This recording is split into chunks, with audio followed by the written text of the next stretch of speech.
My name is Emily, and I always thought I had the perfect little family. My husband, David, and I were high school sweethearts. We were that couple who everyone admired, envying our unwavering love and seemingly effortless happiness. After years of dating, we finally tied the knot in a beautiful ceremony surrounded by our loved ones. As the years went by, our love only grew stronger. We reveled in the joy of our shared adventures, supporting each other through ups and downs. And then, the most magical moment of our lives arrived when we welcomed our precious baby boy, Noah, into the world. He was our bundle of joy, the little miracle that completed our family. The first few months with Noah were both blissful and challenging. Sleepless nights, endless diaper changes, and the overwhelming responsibility of caring for a newborn tested our patience and resolve. But through it all, David and I stood together, supporting each other as we navigated the beautiful chaos of parenthood. David was an incredible father. I would often catch him sneaking into Noah's nursery in the middle of the night just to watch him sleep, a tender smile etched on his face. His love for our son was evident in every interaction, and my heart swelled with gratitude for the man who had become not only my husband, but also the devoted father of our child. One particular Saturday morning, as the sun bathed our cozy home in warm light, David seemed unusually excited. I found him sitting at the kitchen table, a playful grin tugging at the corners of his lips. "What's got you so excited, David?" I asked, a smile playing on my face as I poured myself a cup of coffee. He looked up at me, his eyes sparkling with anticipation. "I have a surprise for you, Emily," he said, his voice filled with excitement. "Close your eyes and hold out your hands." Curiosity piqued. I closed my eyes and held out my hands, waiting for the surprise that David had prepared. I felt a small envelope being placed gently in my palms. "You can open your eyes now," he said, his voice barely containing his excitement. I opened my eyes and looked down at the envelope in my hands. It was beautifully decorated with intricate designs, and my heart fluttered with anticipation. I turned the envelope over and carefully opened it, wondering what delightful surprise lay inside. As I pulled out the contents of the envelope, my eyes widened in disbelief. It was a pair of airplane tickets to a tropical paradise, the destination of our dreams. "David, are these vacation tickets?" I stammered, a mix of astonishment and delight coloring my voice. He nodded, his smile growing wider. "Yes, my love. I thought we could use a break, just the two of us, to celebrate the wonderful journey we've embarked on as parents. We deserve some time to relax and reconnect." I couldn't believe what I was hearing. A vacation with David, just the two of us, leaving behind the everyday stresses and immersing ourselves in a world of bliss and tranquility. It was the perfect gift, a testament to the love and commitment we shared. Overwhelmed with emotion, I threw my arms around David, holding him tightly. "Thank you, David," I whispered, my voice choked with tears of joy. "You truly are the best husband and father I could ever ask for." In that moment, as we stood there, embraced in each other's arms, I felt a sense of gratitude wash over me. My heart swelled with love, and I believed, with every fiber of my being, that we truly had the perfect little family. Little did I know that the enchanting bubble of happiness and contentment I had built around us was about to burst, exposing the painful truth that lay beneath the surface. It was a sunny Saturday morning when it all began. David had been acting strange lately, distant and preoccupied. He would spend hours on his phone, his conversations becoming hushed whispers whenever I entered the room. He claimed it was work stress, but my instincts told me something was off. I tried to dismiss my suspicions, convincing myself that I was overreacting due to the hormones and sleepless nights that came with being a new mother. As I went about my morning routine, cleaning up the mess from Noah's breakfast, I noticed an envelope on the kitchen counter. It stood out stark against the clean, white surface. Intrigued, I picked it up, turning it over to examine the delicate calligraphy that adorned it. "Dear mistress?" I murmured, confusion creeping into my voice. My heart skipped a beat as a sense of foreboding washed over me. What could this possibly mean? With trembling hands, I opened the envelope, hoping for a sweet surprise or a heartfelt message from David. But what I found inside left me frozen in shock. It was a letter, neatly folded and written in a hand I did not recognize. I began to read, my eyes scanning the damning words that sprawled across the page. The letter was a confession, a declaration of love and betrayal. It spoke of secret rendezvous, stolen moments, and a bond that existed between David and another woman. The words cut through me like a knife, shattering the illusion of our happy family. My mind spun with disbelief, and I sank onto a nearby chair, clutching the letter in my trembling hands. Tears welled up in my eyes as I struggled to process the gravity of the situation. How could David do this to me? To us? In a daze, I stood up, crumpling the letter into a tight ball, unable to bear the weight of its truth any longer. With a surge of anger, I marched to the trash bin and threw the evidence of my shattered world into its depths, as if hoping to rid myself of the pain and deceit in one swift act. As I watched the letter disappear into the abyss of discarded waste, a newfound determination washed over me. I would confront David, demand answers, and face the truth head on. There was no turning back now. Hours later, when David returned home, I confronted him with a mix of anguish and fury simmering within me. "David," I said, my voice trembling with a mix of hurt and anger, "we need to talk." He looked at me, confusion etched on his face. "What's wrong, Emily? Is everything okay?" I held up the envelope, my eyes burning with tears. "Do you care to explain what this is?" "What I found today?" David's face paled, and his eyes darted nervously.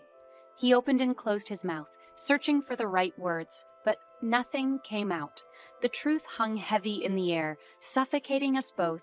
Finally, he sighed, his voice laced with regret. "Emily, I made a mistake. I've been unfaithful, and I don't know how to fix it. I'm so sorry." His words struck me like a sledgehammer, each syllable punctuating the devastation that had befallen our marriage. The tears that had been threatening to spill finally broke free, coursing down my cheeks as a mix of heartache and rage washed over me. "You're sorry," I hissed, my voice filled with a bitter mix of pain and anger. "Sorry doesn't undo the betrayal, David. Sorry doesn't undo the betrayal. David, sorry doesn't erase the fact that you shattered our trust, our family." He reached out to touch my hand, but I pulled away, a fire burning within me. "No, David, I won't accept your apologies. This changes everything. I don't know if I can forgive you." In that moment, the perfect little family I had cherished crumbled into a million pieces. The trust we had built over years of love and commitment had been obliterated in an instant. And as the weight of David's infidelity settled upon us, I knew that the path forward would be one of pain, uncertainty, and a search for justice. Anger surged through me like a wild torrent. How could David betray me like this? The love and trust I had placed in him had been obliterated in an instant. My hands trembled as I tried to grasp the magnitude of the deception that had unfolded. Days turned into weeks as the reality of David's affair sank in. The once bright and hopeful future I envisioned for our family now seemed tainted by lies and deceit. I couldn't look at him without feeling a mixture of heartbreak and anger. One evening, as the sun dipped below the horizon, casting a golden hue over our living room, I confronted David. The weight of my emotions threatened to suffocate me, but I knew I needed answers. "David," I said, my voice laced with a mixture of pain and determination, "we need to talk about what happened. I can't pretend that everything is fine when it's not." He shifted uncomfortably in his seat, avoiding my gaze. I know, Emily. I messed up. I don't expect you to forgive me easily, if at all." A surge of frustration coursed through me. "Do you understand the gravity of what you've done? The pain you've caused? We had built a life together, a family, and you shattered it all with your infidelity?" David's eyes welled up with tears. Remorse etched across his face. "I never meant for any of this to happen, Emily. It was a moment of weakness, a lapse in judgment. I love you and Noah more than anything. Please believe me. Believe him." How could I trust his words when his actions had torn us apart? The anguish inside me threatened to spill over, but I held my ground. Love is not enough, David, I said, my voice steady but filled with anguish. Love requires trust, and you shattered that trust. I can't just ignore what happened and pretend everything is fine. I deserve better than this. The room fell into a heavy silence as we both absorbed the weight of my words. Tears streamed down my face as I realized the enormity of the decision I had to make. I don't know if I can continue this marriage, I whispered, my voice barely audible. The foundation of our relationship has been irreparably damaged. I need time to figure out what's best for myself and for Noah. David reached out to touch my hand, but I pulled away, my heart guarded. No, David, this isn't something that can be fixed with a simple apology. It's going to take much more than that to rebuild what you've destroyed. His face contorted with a mix of pain and regret. I understand, Emily. I'll give you the space you need, but please know that I will do anything to make amends, to regain your trust. Regain my trust. The very notion seemed far-fetched in that moment. The pain was raw, the wounds deep, and I couldn't fathom a way to move past the shattered fragments of our marriage. Days turned into weeks, and the house that once echoed with laughter and love now felt suffocating, filled with the remnants of a broken dream. I sought solace in the support of my closest friends and family, their unwavering presence reminding me of the strength I possessed within. As I took each step forward, I knew that the road to healing would be long and arduous. But I was determined to find my own sense of self-worth, to reclaim my identity beyond the confines of a shattered marriage. The love I had for David still lingered, entangled with the pain and disappointment. But I knew that my journey had just begun, and the choices I made would shape the future of not only my life, but also the life of our precious son, Noah. In the midst of the chaos, I found a glimmer of resolve. I would not allow David's betrayal to define me. I would find the strength to rebuild my life, to move forward with grace, and to create a future filled with happiness and authenticity. And so, with a heavy heart and a determined spirit, I set out on the path of healing, ready to face the unknown with resilience and unwavering resolve. As the days turned into weeks, and the initial shock of David's betrayal began to subside, a newfound strength welled up within me. The pain still lingered, but it no longer defined me. I refused to let his actions dictate the course of my life. With the support of my loved ones, I embarked on a journey of self-discovery and empowerment. I attended therapy sessions, seeking guidance and healing. I surrounded myself with strong, independent women who had faced similar trials and emerged victorious. One evening, as I sat at my favorite cafe, sipping a warm cup of tea, my best friend, Sarah, joined me at the table. Her presence was a source of comfort and solace amidst the storm that raged within me. Emily, I've been watching you navigate through this difficult time, and I have to say, I'm in awe of your strength, Sarah said, her voice filled with admiration. You've transformed into a woman empowered. I'm so proud of you. A bittersweet smile touched my lips. Thank you, Sarah. It hasn't been easy, but I refuse to let this define me. I deserve happiness, and I won't settle for anything less. Sarah nodded, her eyes brimming with understanding. Absolutely. You deserve the world, my friend. So, tell me, what's next for you? What are your plans? A surge of determination coursed through my veins as I shared my newfound aspirations. I've decided to pursue a career that I've always been passionate about: interior design. It's time for me to focus on my own dreams and talents. I won't let David's actions hold me back. Sarah's eyes lit up with excitement. That's amazing, Emily. You have such a keen eye for design. I have no doubt that you'll excel in this field. Remember, this is your chance to shine. As the weeks went by, I immersed myself in the world of interior design. I enrolled in courses, attended workshops, and poured my heart and soul into creating beautiful spaces. The creative process became a form of therapy, a way for me to channel my emotions and transform them into something tangible and extraordinary. One afternoon, while working on a design project in my newly transformed studio, David unexpectedly showed up at my doorstep. His eyes reflected a mix of regret and longing.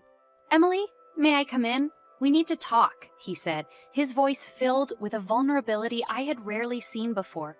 I took a deep breath, my heart pounding.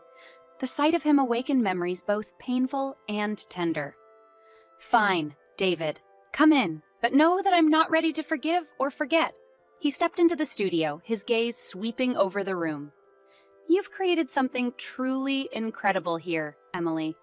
I've been watching your progress from afar, and I'm in awe of your talent." A wave of conflicting emotions washed over me.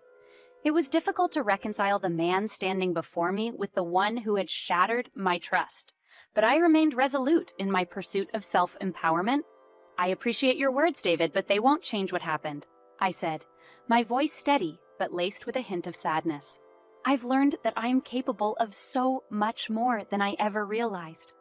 I will continue to build a life for myself and Noah, one that is filled with love, honesty, and authenticity." David sighed, his eyes brimming with remorse. "I understand that, Emily.